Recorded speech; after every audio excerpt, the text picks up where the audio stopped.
بسم اللہ الرحمن الرحیم اعوذ باللہ من الشیطان الرجیم بسم اللہ الرحمن الرحیم سورة الکہف الحمد للہ الذی انزل على عبده الكتاب ولم يجعل له عوجا۔ سورہ کہف کی برکت کا عجیب واقعہ۔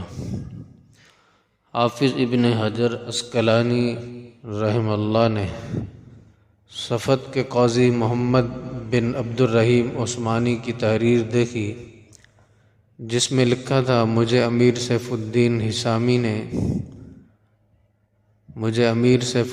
حسامی نے بتلایا کہ میں ایک دن صحرا کی طرف نکلا تو علامہ ابن دقیق العید رحمہ اللہ کو ایک قبر پر کھڑے دیکھا۔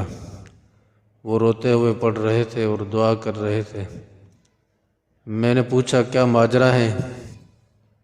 تو فرمایا اس قبر میں مدفون شخص میرا شاگرد ہے اور مجھ سے پڑھا کرتا تھا۔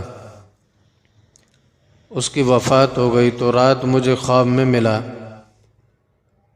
میں نے حال احوال دریافت کیا تو کہنے لگا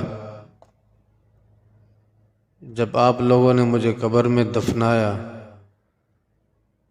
تو ایک دھاری دار کتا آ دھمکا جیسے کوئی درندہ ہو۔ وہ مجھ پر گھرانے لگا جس سے میں بری طرح خوفزدہ ہو گیا۔ اتنے میں بہت ہی خوبصورت حلیے والا ایک بڑا مہربان سا شخص آیا اور اس کتے کو دھتکار کر وہاں سے بھگا دیا۔ میں نے پوچھا آپ کون؟ تو کہا میں تیرا وہ ثواب ہوں جو تو جمعے کے دن سورہ کہف کی تلاوت کر کے کماتا تھا۔ اللہ پاک ہمیں بھی سورہ کہف کی تلاوت کرنے کی توفیق عطا فرمائے۔ آج کے فتنوں کے دور میں سورہ کہف کی تلاوت کرنا بہت ضروری ہے۔